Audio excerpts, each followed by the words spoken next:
And Dan, do you believe that immigrants take jobs away from Americans? Is that, I mean, obviously you believe that they're putting a massive strain on our social safety net and on taxpayers.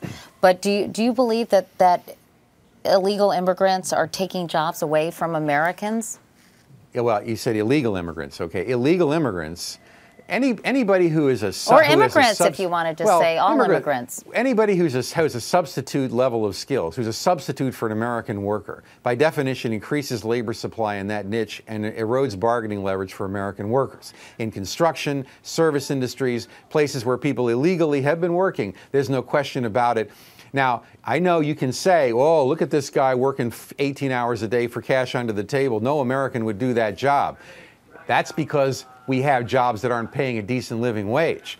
The work would get done without the illegal workers here. It would be done by fewer American workers being paid far higher wages. And what about the cost of goods that might result from that workforce? I'm just curious. Do you think Americans are willing to? What happened to our society that the level of social distance has creeped into the point where we've now become a two-tier society, where those of us driving our Jaguars and our Volvos and our Mercedes look at there's this different class of people who do the dirty work. The stability of our 20th century political experiment was built on the strength of a stable middle class from the 40s, 50s, 60s. The civil rights movement, strong unionization, the narrowing of the gap between wealthy and poor. Engineers and lawyers didn't make that much more than people who were unionized workers in mass production consumption industries. We are now relegating a lot of service jobs and agriculture and food to a form, kind of a modern form of indenture, where people are apparently not expected to be paid a decent living wage, in exchange for their willingness to come here and be exploited. That is.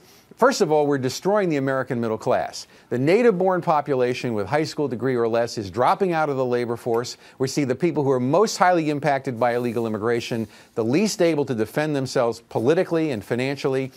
It has been a sociological disaster, which now, in the wake of this contracting economy with structural unemployment, people desperate for any kind of a job are suddenly finding themselves colliding in whole industries where they don't hire so-called Native American workers anymore. And that's part of why you see this incendiary response arising politically all across the country over an economic model that might have been acceptable during a debt-infused financial bubble that we had in the last decade is no longer sustainable. And we need to go back to the basic principle that we're all connected as Americans together, and that the less educated among us still need to have a tight enough labor supply that employers will have the incentive to provide wages, working conditions, and benefits. And the only way you're going to do that is by controlling the growth of the labor supply.